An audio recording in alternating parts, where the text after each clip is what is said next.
o amor dos pais é a melhor forma de educar um filho. Então, o casal entender que eles têm que estar muito se amando muito para que os filhos se desenvolvam é muito mais importante do que pagar uma boa escola, um curso de inglês ou uma natação. O casal se amar é muito mais importante do que fazer as vontades do filho.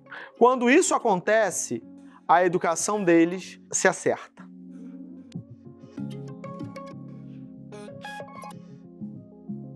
A gente vai falar sobre o relacionamento com os filhos, a interferência no fundo dos filhos no casamento. Primeiro aspecto que é muito importante a gente entender, e quando a gente estiver estudando esse tema, quem são os filhos no casamento? Qual é o papel dos filhos dentro de um relacionamento conjugal? Isso parece talvez meio óbvio, mas a gente vê que não é óbvio mais. A gente tem que entender muito claramente essas relações. Marido, mulher, casal, filhos, tá? Lógico, a família se constitui pai, mãe e filhos, né? Isso é a família. O mais importante na família é o pai e a mãe, é o casal, né? Ele é o núcleo da família. Sem um casal não tem filhos, né? E quem são os filhos nessa relação? Primeiro ponto que a gente tem que ver, tá? Primeiro ponto. Filho não é um direito do casal. Não é um direito. Filhos é a consequência do amor de um casal. Falando de uma forma talvez um pouco mais poética. O filho, biologicamente falando, ele é a relação do gameta masculino com o feminino que vai gerar uma nova vida. Ali, olhando eles, né? Mas que assim, se a gente olhar essa família, o casamento aqui como algo maior, como uma vocação dada por Deus, como algo superior, né? É fruto, sim, de fato, é um fruto do amor do marido e mulher. É um fruto que pode existir, pode não existir. Não é um direito, eu me casei, eu tenho direito de ter um filho. Não, é uma faculdade que, em potência, todos temos, mas que em ato nem todos, porque às vezes temos problemas, né? Tem problema para engravidar, problemas no aparelho reprodutivo, algum problema de saúde, enfim. Não é um direito, é uma possibilidade de um casal. Então isso é muito importante a gente entender. Por quê? Se eu entendo que o casamento, o filho, é um direito do casal, não ter acesso a esse direito faz com que este casamento, ele, vamos dizer assim, deixe de ser casamento. Ele seja algo incompleto. E não é verdade. A existência do filho não faz com que o casamento seja mais completo, seja completo ou incompleto. O casamento é o casamento a partir do momento que um promete um para o outro, sabe o que está fazendo e promete um para o outro que vai se doar para toda a vida. Isso é o casamento. A existência do filho vamos dizer assim, como eu falei, né, advém dessa faculdade que existe no homem e da mulher. Mas não o direito, tá? Não o direito. De modo que, sei lá, uma mulher poderia reclamar, mas eu tenho o direito de ter filho e esse homem não me dá o direito. Lógico, isso aí pode ser um caso até do casamento ser decretado nulo, se uma das partes não informa. Mas não pelo fato de não poder gerar filho, mas pelo fato de mentir. Porque a pessoa ela tem o direito de saber, aí sim, ela tem direito de saber algo relacionado a algo tão importante como a reprodução. De fato, é algo muito importante, mas não é um direito, como se fosse um direito social, um direito legislativo, ou um direito do ser humano. De modo que, enfim, uma pessoa que não pode ter filho não é uma pessoa lesada de algo, né? Você poderia imaginar, sei lá, uma pessoa infértil, uma pessoa lesada, ela é menos ser humano que outra. E não é. Da mesma forma que uma pessoa que não tem um braço não é menos ser humano uma pessoa que tem 2 braços. É um ser humano total, como outra qualquer. Com a mesma dignidade, uma pessoa infértil, ela é tão digna quanto uma pessoa fértil. Ela é tão casada como uma pessoa fértil, tá bom? Então, esse ponto, ele é muito importante, tá? Então, o filho não é direito, é uma potência que o casal tem, é uma faculdade que lhe é atribuída. De modo que, se o casal não tem filhos, não, enfim, lógico, muitas vezes é uma dor, de fato, né? Porque há um desejo, de fato. Isso. E é bom que exista esse desejo de ter filhos, né? Isso sim é uma coisa importante, boa, essa abertura, esse querer ter filhos, isso é uma coisa boa, né? Então, isso é muito importante. tá? A geração dos filhos, com os filhos, vem algo que é muito importante ser entendido. Os filhos, na medida que nascem, eles não se tornam o mais importante da família. Eles são um maior projeto daquela família. Isso sim, daquele casal. O maior projeto do casal são os seus filhos. Isso sim, de fato. Agora, eles não são aquilo que é o mais importante dentro de um casamento. O mais importante do casamento é o amor conjugal, é o amor entre os dois. E até por isso, né, enfim, esses filhos só aparecem se existir esse amor conjugal que se concretiza no ato sexual, né? Enfim, pode existir um amor conjugal que também nem se concretiza no ato conjugal. Tem que se concretizar, tem que ser... e pode ter o ato conjugal sem o amor, né? Enfim, você pode ter o ato sexual sem o amor do casal e que venha a nascer os filhos, né? De fato, tirando questões assim de fertilizações e coisas do tipo, há necessidade do ato sexual para que aquela criança nasça. Então, é muito importante ter muito claro, você que vai trabalhar com isso e orientar os casais, porque é um elemento muito difícil de se entender, sobretudo na cabeça da mulher. Porque, veja, ela carrega aquela criança 9 meses no seu ventre, depois sofre tudo que tem que passar, enfim, em geral passa muito mal nas 12 primeiras semanas, depois sofre todo aquele sofrimento no parto, depois sofre tudo no pós-parto, depois sofre tudo para educar aquelas crianças e criar aquela criança. E, enfim, tudo muitas vezes muda com a vinda de um filho, e aí você chega para ela e fala, beleza, mas essa criança, tudo isso que você sofre, tudo que você entregou, aquilo que gerou dentro de você, não é o mais importante. O mais importante é o teu marido. Porque a única pessoa pelo qual você fez uma promessa foi com o seu marido, e o marido com a sua esposa. Você não fez uma promessa com o seu filho. Diante da vinda dele, você tem uma responsabilidade pela vida dele, no mínimo, né? E por isso, enfim, como você não prometeu nada para ele, é muito mais digno, por exemplo, uma mãe, sei lá, que passe por algum problema financeiro, psicológico, sei lá, diferentes ordens, é muito mais digno, sei lá, ela entregar para adoção do que ela matar aquela criança no ventre. E é digno, de fato, que ela consiga fazer, dentre, sei lá, todo o contexto que ela passe, entregar aquela criança para adoção. Não é nem mal, dependendo do caso, que isso aconteça, e até, às vezes, até, como eu falei, a melhor coisa a se fazer, né? Às vezes temos uma pessoa que tem problemas psiquiátricos graves, enfim, e que não teria a menor condição de educar uma criança. Agora, dentro de um relacionamento conjugal, a promessa que é feita é marido e mulher. Então, isso, de modo que a vinda de um filho, ela não significa a melhora na vida daquela família. Olha que coisa, às vezes, difícil de pensar. Por quê? A gente poderia imaginar que, sei lá, como um casamento está em crise, e eu já vi muitas pessoas falarem isso, olha, se o casamento tem crise, então de repente é melhor eles terem um filho para resolver esse problema de crise. Não! Às vezes se acirra muito mais a crise que não tem mais jeito. O filho não é remédio contra problemas conjugais. E, de fato, ele pode ajudar, porque o casal assume um projeto em comum e se resolve diante daquele projeto, entende? Mas não é o filho que foi o remédio, mas uma nova visão de mundo que a presença daquele filho trouxe. Mas é uma reflexão que foi feita, uma mudança de atitude dos pais, que poderia ter sido provocada por diversas outras razões, que não a vinda de um filho. É lógico, porque a vinda de um filho é muito marcante, de fato, né, emocionalmente, em todos os aspectos, né? A vinda de um filho é marcante, mas não necessariamente ele. De modo que a vinda de um filho, para o casamento, a vida de um filho sempre é um grande bem. A vida humana sempre é um grande bem, independente da forma como ela surgiu, por mais que ela tenha surgido num ambiente de muita dor. Agora, a vida é um bem. Toda vida humana é um bem, independente da forma como ela foi gerada. Aquela pessoa é um bem, porque ela é um ser humano, tem corpo, alma e é feita a imagem e semelhança de Deus. Então ela é sempre um bem. Agora, ela é um bem para a família? Não sei. Em geral é. Em 99% das vezes é. Mas às vezes pode não ser. Existem muitos casais que se divorciam por não saber lidar com a presença do filho ou a presença iminente da criança. Porque não tem maturidade, porque não tem consciência daquilo que está fazendo, porque, enfim, é muito egoísta. Então, o filho, ele causa uma interferência no casamento. Ele causa. Em geral, positiva. Porque um filho, enfim, a vida humana assim, tem uma coisa errada se a gente não é tocado quando vê um bebezinho, né? aquela coisa linda, né, que nos toca profundamente, positivamente, né? Não necessariamente positivamente. Então, a gente tem que entender, o filho, ele traz interferências para o casamento, para o núcleo do casamento. Que essas interferências podem trazer algo benéfico ou pode trazer algo maléfico. E como é que a gente lida com isso, com a vinda dos filhos no relacionamento do conjugal?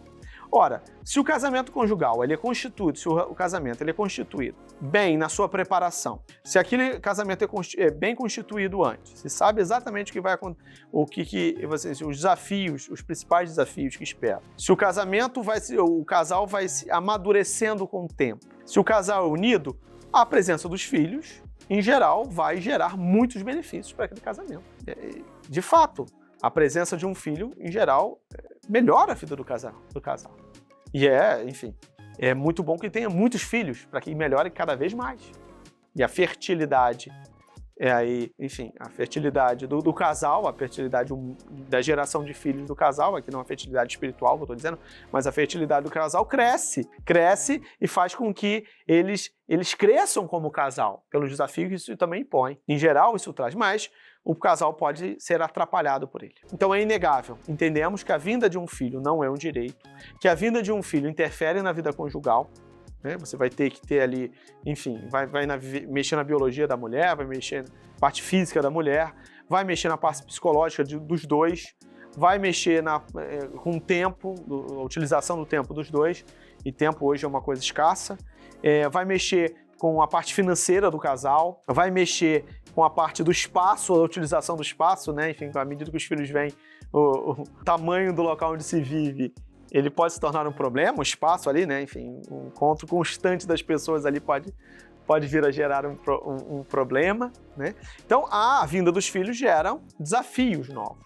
Então, é inegável que a vida dos filhos interfere na vida do casal. Essa interferência, ela pode gerar frutos, como ela pode gerar o divórcio e uma crise. Então a gente tem que estar muito claro isso na nossa cabeça, tá bom? O filho é um bem, mas a sua interferência pode ser positiva, como pode ser negativa. Como a gente transforma essa interferência em uma interferência positiva, que faça o casal crescer? Primeiro elemento o casal tem que conversar e estar bem unidos quanto ao elemento da educação dessas crianças, ou dessa criança. Entra antes que uma preocupação que não existia. Antes a preocupação era nessa relação do casal. Agora existe uma preocupação mútua com o desenvolvimento de um terceiro, quarto, quinto, sexto ser. Entende? Então é um elemento de eu ter que educar agora uma outra pessoa, porque essa outra pessoa interfere na minha vida e que essa outra pessoa tem uma vida independente e no qual eu sou responsável pela sua formação para a vinda, para o futuro dela e da sociedade. Então entra o elemento da educação. E esse elemento da educação ele não é simplesmente algo que pertence à mulher, ou pertence à mulher isoladamente, ao homem isoladamente, mas ao casal como instituição, ao casal como casal, ao casal como dois seres que constituíram ali essa instituição do casamento. Tá? Então é a responsabilidade dos dois. Então a gente tem que se preocupar, o casal e aqueles que cuidam do casal tem que se preocupar que eles saibam aquilo que eles vão educar os seus filhos, aquilo que lhes cabe na formação dessa criança, nessa formação dessa pessoa. Então um elemento que eles não podem negligenciar é a educação dessas crianças, porque a vida delas, a forma como elas vão ser educadas e aquilo que elas vão ser no futuro, o homem e a mulher que eles serão no futuro, vai ter influência no casamento e na vida individual de cada um. Lógico, a gente não educa porque vai ter uma influência na minha vida, né? Não pode ser esse o motivo. Eu educo a pessoa porque eu quero que ela seja feliz, eu quero o bem dela, mas também porque vai causar uma influência nesse casamento. Se você olhar isso sobre o âmbito do casal, o filho ele vai causar uma interferência positiva ou uma interferência negativa. Ele pode unir mais o casal. Caramba, olha que coisa bonita que a gente está formando aqui. Olha que filhos lindos. Olha que filhos com virtudes, que crescem em virtudes. Olha que filhos que falam coisas tão bonitas. Olha que filhos que fazem tantas coisas bonitas. Olha como a gente superou aquele desafio daquele nosso filho, ajudando o nosso filho. Olha como a gente se uniu diante da doença do nosso filho. Olha como a gente se uniu diante das dificuldades que o nosso filho se apresentou. O casal, ele pode crescer muito com a presença desse filho. E assim tem que ser. Quando o quê? Os filhos fazem com que o casal se una mais. E é isso que o casal tem que querer. Ele tem que estar preparado para isso. Olha, os nossos filhos são o nosso grande projeto em comum. É assim que a gente tem que... A orientação do casal tem que estar voltada para esse projeto em comum. O papel do orientador familiar, neste caso, é mostrar e apresentar isto e ajudar o casal ao desenvolvimento de um projeto comum para cada um de seus filhos. Porque também, se o casal tem mais de um filho, se tem vários filhos, para cada filho necessita de um projeto e às vezes completamente diferente, às vezes até antagônico. Porque cada ser humano é diferente um do outro. Cada ser humano é chamado para fazer algo diferente, cada ser humano tem uma potencialidade diferente, cada ser humano é completamente diferente um do outro. Então, para cada ser humano eu tenho que ter um projeto. Então, o casal ele tem que perceber que ele tem que desenvolver esse projeto. E em determinado momento da vida ele vai entregar esse projeto na mão de cada um deles e fala assim, olha, agora o meu papel de pai e mãe fundamental foi concluído, agora continuamos sendo pai e mãe, temos um outro papel, agora vocês têm, antes que a liberdade das crianças ela é 0 quando ela nasce, até o momento, e é 100% dos pais e 0 dos filhos. À medida que o tempo vai passando, a liberdade das crianças vai subindo e dos pais vai se tornando 0 até o ponto que ela atinge a maioridade, atinge a capacidade de tomar todas as suas decisões sozinhas, onde 100% da liberdade dos filhos e os pais têm 0% de influência nas ações dos filhos. Vira simplesmente um conselheiro, lógico, um pai e mãe que dá bronca ainda quando tem que dar, mas agora ele não toma decisão mais nenhuma na vida do filho. O filho deixa que ele deixa ser influenciado pelo pai e pela mãe, mas aquilo é todo dele. Então, de modo que o maior projeto de um pai e de uma mãe, que são os seus filhos, uma hora esse projeto ele se concretiza. O conceito de um projeto todo projeto ele tem um início e ele tem um fim. Isso é um projeto. O projeto ele tem início e fim. O projeto de um filho ele tem um início, a partir do momento que a mulher engravida, não é nem quando nasce, é quando ela engravida, até o momento onde o filho vai assumir a sua vida e vai seguir a vida dele. O seu projeto educacional, o projeto de filho, se finalizou. Agora, seu papel como pai e mãe é outro, não mais como projeto, mas como acompanhar a vida, da forma como se pode acompanhar a vida dessa pessoa no qual você teve um projeto para ela e desenvolveu, ou deveria ter um projeto. Então, o papel do orientador familiar é ajudar com que o pai e mãe ajudem na formação desse projeto educacional para os filhos.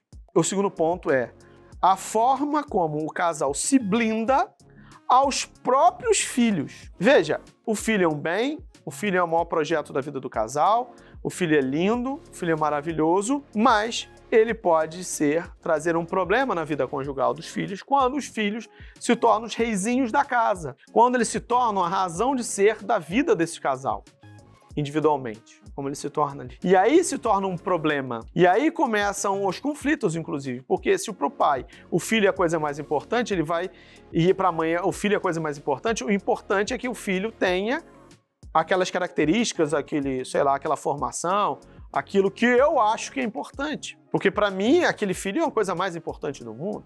E o pai pensa a mesma coisa. Então, a interação entre os dois, para que ambos se entendam no desenvolvimento do projeto, porque eles são um casal e o mais importante é o casamento, e o que sai desse casamento, esse projeto é comum, é muito mais importante um projeto em comum do que a existência de um projeto muito bom. É melhor um projeto em comum que talvez não seja 100% do que um projeto individual do pai ou da mãe que seja 100%. Acreditem nisso, inclusive para o desenvolvimento da criança. E isso o pai e a mãe têm que entender, que o mais importante é que eles se entendam como casal para o bem dos filhos. A melhor educação, o melhor método pedagógico para os filhos é o amor dos seus pais. Gravem isso. O amor dos seus pais, o amor dos pais é a melhor forma de educar um filho. É a melhor forma. Então, o casal entender que eles têm que estar se amando muito para que os filhos se desenvolvam é muito mais importante do que pagar uma boa escola, um curso de inglês ou uma natação. O casal se amar é muito mais importante do que fazer as vontades do filho.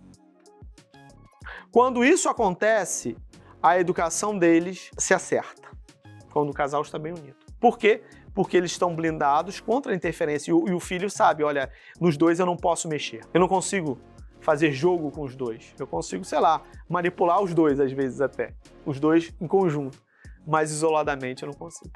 E isso dá uma força na vida daquela criança, é fenomenal. Puxa vida, eu tenho duas pessoas que pensam diferente, são completamente diferentes, que a criança percebe isso cedo, e que as duas em conjunto fizeram e pensam em mim, conjuntamente. Olha que tranquilidade se dá para uma criança e até para um adolescente. Putz, eles já pensaram isso aqui para mim nesse projeto? Caraca, que tranquilidade. Eu posso estudar com tranquilidade, eu posso brincar com tranquilidade aqui, eu posso pensar aqui nas coisas que eu gosto com tranquilidade, e ir tomando as rédeas aos pouquinhos da minha vida e não pegando ela, porque repara, o problema é quando essa carga dos 100% do pai e 0% do filho, ela se torna abrupta, ela vai diminuindo e de repente o filho tem que assumir tudo, ó. Porque os pais brigam, é uma confusão dentro de casa e começa o filho perceber, caramba, eu não posso me apoiar mais neles dois, eu tenho que assumir isso tudo para mim agora, né? E aí começa uma série de problemas psicológicos na criança quando ela tem que adquirir uma maturidade que ela ainda não tem capacidade para assumir aquela maturidade que ela tem. Um exemplo, um parênteses aqui dessa maturidade muito rápida que pode aparecer. Acontece muito em épocas de guerra, e aconteceu isso quando nós tivemos a epidemia do Covid-19, que os meninos, sobretudo os rapazes, em períodos de guerra, o período da puberdade deles, ele acontece mais rápido. O menino ele se desenvolve mais rápido pelo quê? Pelo medo de ter que ir para a guerra. Então eles se desenvolvem muito mais rapidamente em termos hormonais. O menino, a puberdade dele ou adianta ou ela ocorre de uma forma mais rápida. Isso aconteceu em vários casos, tem várias pesquisas que mostram que durante a Covid-19 isso aconteceu com vários meninos, né? Diante de todo um clima meio que de guerra que foi se criado durante a pandemia da Covid-19, todo mundo dentro de casa, aquele jogo de falta de informação, enfim, tudo aquilo que foi vivenciado, né? Muitos meninos, e meninas também, mas os meninos, isso acontece de uma forma diferente. Muitos meninos, essa ansiedade, esse momento desencadeou num processo similar a de uma guerra, de meninos em países em guerra. E a gente poderia dizer, enfim, nesse eu nunca vi nenhum estudo, mas é um estudo até que fica de desafio para vocês, em famílias onde há a perda repentina de pai ou de mãe, ou então onde passa por um processo de divórcio desgastante, que provavelmente essa questão da puberdade também se acelere no menino, tá? Isso é uma correlação que talvez é um estudo que vale a pena, né, ser feito. Em relação a meninos na guerra e esse comparativo no Covid-19, existem estudos que mostram isso. Em relação a pais com divórcio, eu nunca ouvi, mas para mim há uma correlação existente disso, de forma que ele tem que assumir essa liberdade mais rapidamente e talvez sem o devido preparo, né, que o tempo às vezes necessita para ter aquela carga hormonal, para ter aquela carga de decisão, que falta experiência, falta até elementos biológicos que ajudem, e por isso o corpo às vezes tenta suprir isso de alguma forma, tá? Então eu queria que vocês, a gente entendesse, ficasse bem claro nessa aula, que os filhos eles sempre interferem na vida do casal, de forma positiva e de forma negativa. Faz parte do trabalho do orientador familiar aprender que os pais saibam blindar o relacionamento deles e dos seus filhos. Por isso que a gente diz, né, de certa forma, até um senso comum, que os pais não devem brigar na frente dos filhos, porque, no fundo, eles estão preservando aquele âmbito conjugal, que as brigas e os desentendimentos fazem parte dos filhos. Para os filhos não atrapalharem e também para eles não serem influenciados. Essa relação com os filhos, ela tem que estar sempre ligada, sobretudo, pelo desenvolvimento do amor conjugal. Os principais responsáveis pela educação dos filhos são os pais, nos quais eles têm que desenvolver esse projeto educacional. Obrigado, gente, pela essa aula de hoje. Foi muito bom estar com vocês.